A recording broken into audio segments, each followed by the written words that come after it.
Hey, how's everybody doing? Oh, motherfucker, I'm so happy I found this. All right, back in the day, like the 80s era, comic press magazines, I mean, by the late, the 90s, you had Wizards, you had all that shit. But most of them did not go anywhere but to the comic shops, and it was not easy for me to get to a comic shop regularly. It was probably about 88 to 90 when I was getting there at least once a month or every 5 weeks by then. So shit like this is what I relied on for all my comic news. This is Comics Feature, and I cannot remember the name of this damn magazine for years. I used to pick this up, I think it came out either every month or bi-monthly. I'd pick it up at Walden's Books, the only place I could find, and they didn't get in many copies, so I'd want to go like every week and see if they had a new one in. This is from November of 1986, issue 49. It was $2.25 back then. I paid close to that, I think. Legends Reborn, Frank Miller's Dark Knight, John Byrne's Man of Steel, the complete inside story. The smallest and biggest superhero, Ant-Man. The story of primetime cartoons. Ray Thomas remembers the Warriors, Superman. Steve Perrin suggests how to play superhero games. Mike Benton's hottest new advice on making money in comics. Brief word about our 50th anniversary issue in just 30 days. This was a publication published by Movieland Publishing out of Canoga Park, California. I could never remember the name of this magazine for years and years. I remembered it because it had a...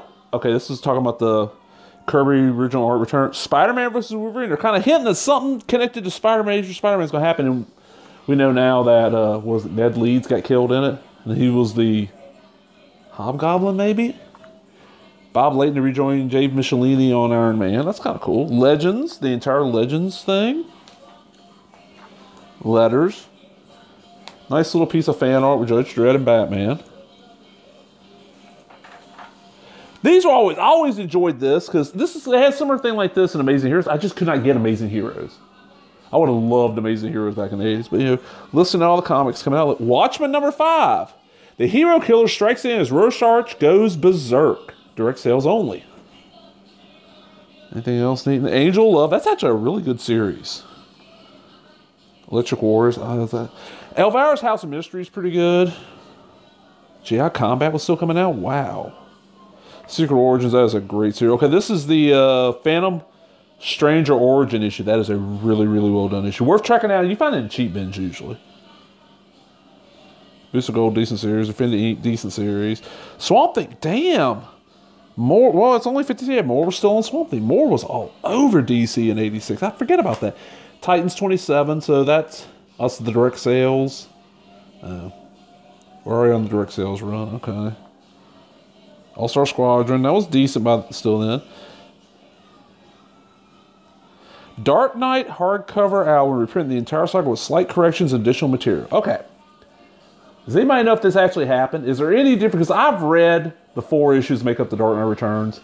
I had like first and second printings, all of them. It's been forever because anytime I want to go read it, I have that fake leather-bound Frank Miller Batman. That's not the complete Frank Miller Batman anymore, but he's got Year One, Dark Knight Returns, and that Christmas story he drew. And I grabbed that to read it because it's easy to find. History of the DC Universe. That never happened. Cloak and Dagger by Bill Mantlo and Brett Blevins. I bet it's Brett Blevins. New Mutants, Claremont, Juice, and Baker. Winsor Smith did the cover, though. Strike Force Moriarty. That's a good series. The early New Universe shit. Englehart, Milgram, and Sennett were on West Coast Avengers. But that was a pretty good run there. Labyrinth. I actually was picking that up. That's the Jim Henson film. Savage Sword of Conan. 213, the Baptism of the Fire Psylocke, the X-Men's newest member, featuring the conclusion of the mutant side. That's when she fights Sabretooth. That's a really good issue. Marvel Tales. Howard the... Oh, the newer one, yeah. There's very little Howard the Duck I enjoy that is not, Gerber written. Shit. Marvel Fanfare is a full-length Moon Knight story by Ann Nocenti and Brent Anderson. That would be decent. I would like to get a full run of Fanfare if I didn't have to pay a lot for it, like $1 to $2 an issue. Because there's a lot of really good stuff in that I didn't read because wasn't it like $2 an issue back then? It was like way more expensive because of the fancy paper. Electro Assassin. I just pulled a few issues of that out of the cheap bin. Steel Grip Starkey. I got a couple of those. That ain't bad. Defenders are there if I want that. He-Man. That's an okay one. Peter Porker. Robotech. Johnny Quest. Robotech. Grendel #1. Wow. File magazines. Fun and Profit. How to make money on comics. Yeah. Looking into the future. X-Men 453. Have they probably, Uncanny's probably past 453 if it's still even Uncanny. I have no clue. I like this. First she died. Then she came back. Then she died again. Then she came back again. Now she's dead again and better than ever. Phoenix. In 86 had, I don't think X Factor 213 of, I didn't see, go back and look, but I did not see X Factor listed. X Factor 12, yeah, she's back. Okay, I was wondering how they were doing that if she wasn't back yet. For the first time.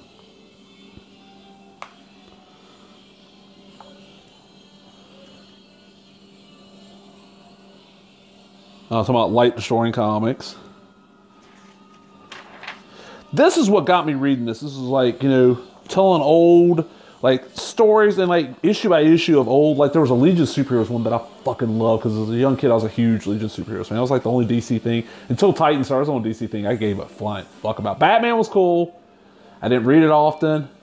I got into Swamp Thing around the time of the movie, so kind of when more started, that's when I got into Swamp Thing. And I was way too young to be reading it.